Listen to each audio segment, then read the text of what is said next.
Good evening, good afternoon, good নুন, good morning, good night. যখনই দেখেন তখনই সেই টাইমটা আমার কাছে প্রেশাস। আমি বারবারই বলে থাকি এবং একই আউটফিটে আপনারা কদিন ধরে দেখতে পাচ্ছেন, যেহেতু একই দিনে শ্যুট করা।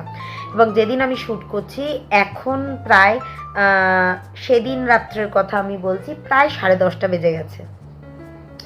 আমি না সারাদিনকে টাইম পাইনি। সারাদিন অ্যাকচুয়ালি আজকে প্রচুর কুকিং ছিল, সো সেই জন্য টাইমটা একদমই আজকে সকাল থেকে এত পরিমাণে কুকিংয়ের প্রেশার ছিল।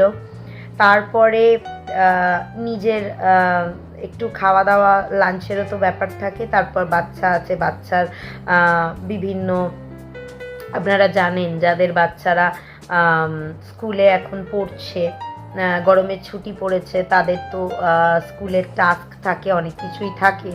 তো বাচ্চাদের পিছনে সময় দিতে হয়। আফটারঅল আমরা মা, শারীরিক যতই ব্যাটল চলুক এগুলো তো করতেই হবে। তারপর বিবাহিত আমরা প্রত্যেকেই, মানে যাদের বাচ্চা আছে, যাদের স্বামী আছে, তারা জানেন যে স্বামীরা অফিস থেকে এলে একটা তাদের পিছনে একটা কাজ থাকে। কারণ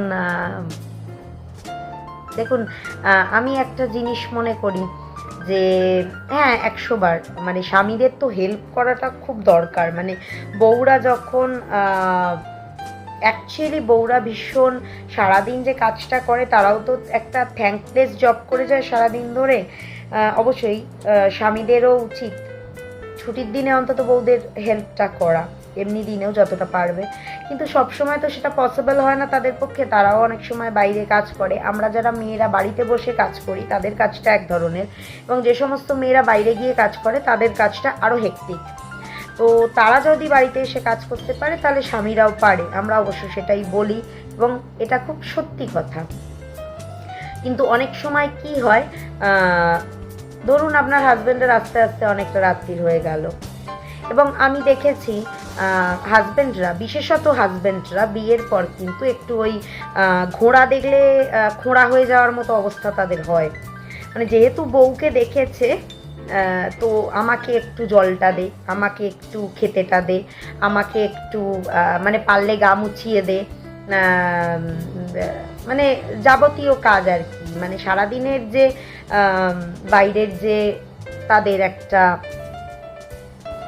টায়ার্ডনেস, সেটাকে তারা চায় বাড়িতে এসে তাদের বউ সেটাকে ভ্যানিশ করে দেবে, একদম ম্যাজিক, হাত ঘোরালো ভ্যানিশ হয়ে গেল। এবং মানে বেশ শুয়ে পড়বে আরামসে, পা টিপে দিলেও ভালো হয় আর কি। তো সেই একটা ব্যাপার থাকে ছেলেদের মধ্যে। তা সেই জন্যই আমাদের মেয়েদের একটু পেছনে চেঁচাতে হয়, বউদের একটু পেছনে চেঁচাতে হয়। বউরা যতই ভাবুক চুপ করে থাকবে, মুখটা একটু খুলতে হয়।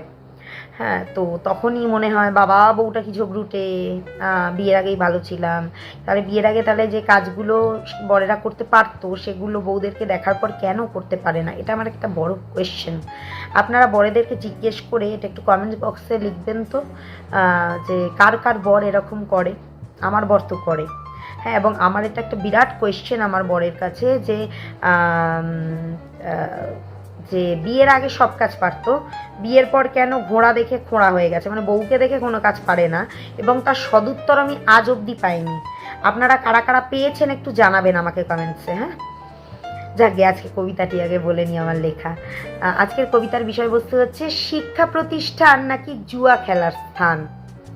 শিক্ষা একটা মানুষের জীবনে পরম প্রাপ্তি, যার জ্ঞান যত তত শাখা প্রশাখা ছড়িয়ে পড়বে সারা ধরাতল জুড়ে, হবে ব্যাপ্তি। এখন কি আছে সেই শিক্ষা ব্যবস্থা যা ছিল আমাদের ছোটবেলায়? আমায় যদি করেন জিজ্ঞেস, আমি বলবো না, এখন সবই চলছে অবহেলায়। এখন পরীক্ষা বা ট্যালেন্টের বিচারে কোনো শিক্ষার্থী চুপ হওয়া খুবই চুজ হওয়া খুবই রেয়ার। আসলে যার আছে যত ইনফ্লুয়েন্স তার সর্বক্ষেত্রে কেয়ার। ট্যালেন্ট তা হতে পারে না নাচ গান, আঁকা, লেখা, বলা বা পড়া সব কিছুতে। কিন্তু টাকা আর ব্যাকপুশ না থাকলে, চেনা পরিচিতি বা পরিধি না থাকলে হবেই তোমার যোগ্যতার মাপকাঠি উচ্চমানের হলেও পিছোতে। সত্যি কি অদ্ভুত এই সাদৃশ্য জুয়া খেলার সাথে। তুমি বাজি রেখে হয় এসপার নয় ওসপার, কিন্তু মির্জাফর নীতি না প্রয়োগ করতে পারলে তুমি নিশ্চিত হারবে বারবার। কিছু মানুষ এখনকার শিক্ষা ব্যবস্থাকে করেছে ইনফ্লুয়েন্স নামক দৈত্যের কাছে সমর্পণ। তাই কথা জানে আর মানে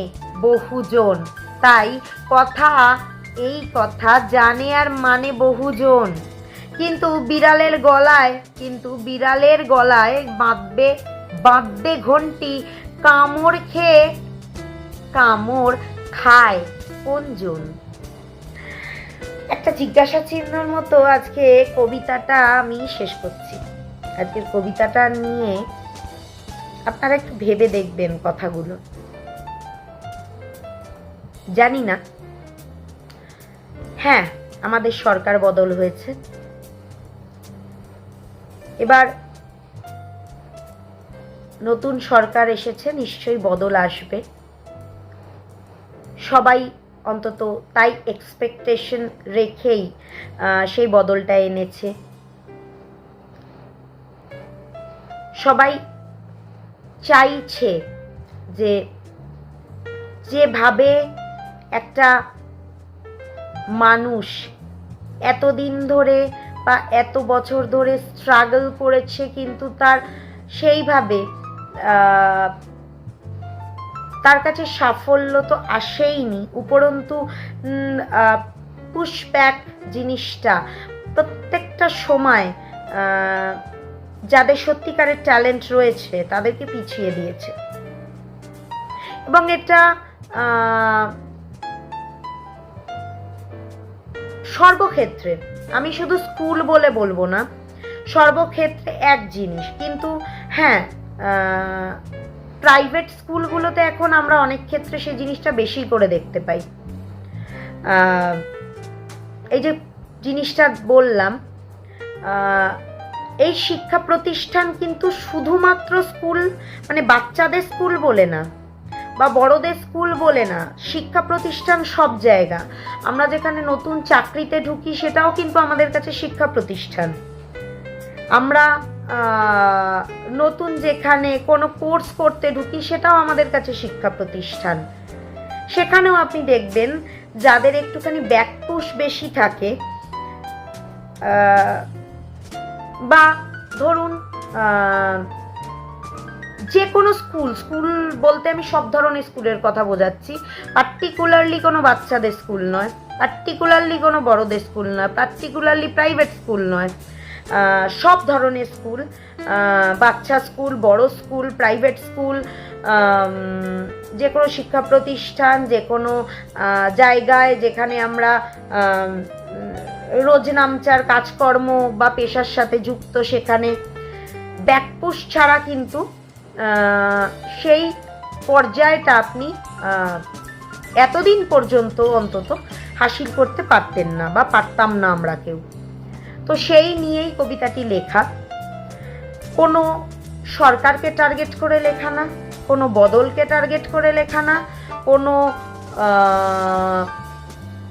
পার্টিকুলার কোনো স্কুল, কলেজ, প্রতিষ্ঠান, শিক্ষা প্রতিষ্ঠান, পেশাগত প্রতিষ্ঠান, কোনো জায়গাকে টার্গেট করে লেখা না, কাউকে টার্গেট করে লেখা না, যা পরিস্থিতি সেটাকে নিয়ে, সেই বাস্তবতাটাকে নিয়ে লেখা। যদিও এটা কিছুদিন আগে লেখা, তো এই পরিস্থিতিগুলোকে মাথায় রেখেই কবিতার বিষয়বস্তু নির্বাচন করেছিলাম এবং সেটা নিয়ে লিখেছিলাম। এবং কোনো কিছুর সাথে যদি এটার কোনো রকমের মিল আপনারা পেয়ে থাকেন বা হয়ে থাকে, তাহলে সেটা একেবারেই কাকতালীয় বা অনিচ্ছাকৃত। আমি যেহেতু একজন লেখিকা, তো আমার একটা পার্সপেক্টিভ রয়েছে, সেই পার্সপেক্টিভ অনুযায়ী আমি আমার কলম, আমার মাইন্ড যেভাবে চালাবে আমি সেভাবেই লিখব।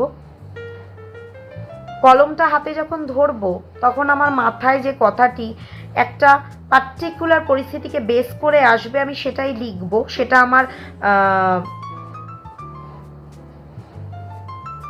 অধিকার, গণতান্ত্রিক অধিকার, সেটা আমার ব্যক্তিগত মতাদর্শ, সেটা নিয়ে কারুর সমস্যা হওয়ার কথা নয়। এবার দেখুন, কেউ আমার সাথে একমত হতেও পারেন, কেউ আমার সাথে একমত নাও হতে পারেন। আমি তাদেরকে বলবো পুরো কবিতাটা শুনবেন। আপনাদের যদি কোথাও আমার কথা খারাপ লেগে থাকে, আমি যেহেতু কোনো পার্টিকুলার ইঙ্গিত করে কোনো কবিতা লিখিনি বা বলিনি, আমি তার জন্য অবশ্যই ক্ষমা প্রার্থী যদি আপনাদের খারাপ লেগে থাকে। কিন্তু পরিস্থিতিটা আমাদের সমাজে, আমরা এই পরিস্থিতি সম্বন্ধে ওয়াকিবহল, সবসময় চলছে এই পরিস্থিতি। কাজে বলতে তো আমাকে, লিখতে তো মানে আমার লেখনীতে তো জিনিসটা আসবেই। কাজে সেক্ষেত্রে আমি কখনোই ক্ষমা প্রার্থী হব না, কারণ এটা আমার মতামত। কিন্তু আপনাদের কারুর সঙ্গে যদি এটার কোনোভাবে মিল থেকে থাকে তাহলে সেটা একেবারে ইচ্ছাকৃত, আমি কাউকে টার্গেট করে তো লিখিনি। কাজেই আপনাদের যদি কারোর খারাপ লেগে থাকে তাহলে সেটা অনিচ্ছাকৃতই আপনাদেরকে আমি বলবো। কাজেই আজকে এই পর্যন্তই। আমার সাথে অনেকে নিশ্চয়ই একমতও হবেন। কথাটা তো আমি খুব একটা ভুল বলিনি, বা কবিতার বিষয়বস্তুটা বা কবিতার মধ্যে যে লাইনগুলো সেগুলো আমি খুব একটা ভুল লিখিনি। অনেকেই নিশ্চয়ই আমার সাথে একমত হবেন। তো কারা কারা আমার সাথে একমত তারাও কমেন্টসে জানাবেন, কাদের কাদের আমার মতো মতাদর্শ তারাও কমেন্টসে জানাবেন। আজকের জন্য ধন্যবাদ। চ্যানেলটি ভালো লাগলে সাবস্ক্রাইব করতে ভুলবেন না। ধন্যবাদ।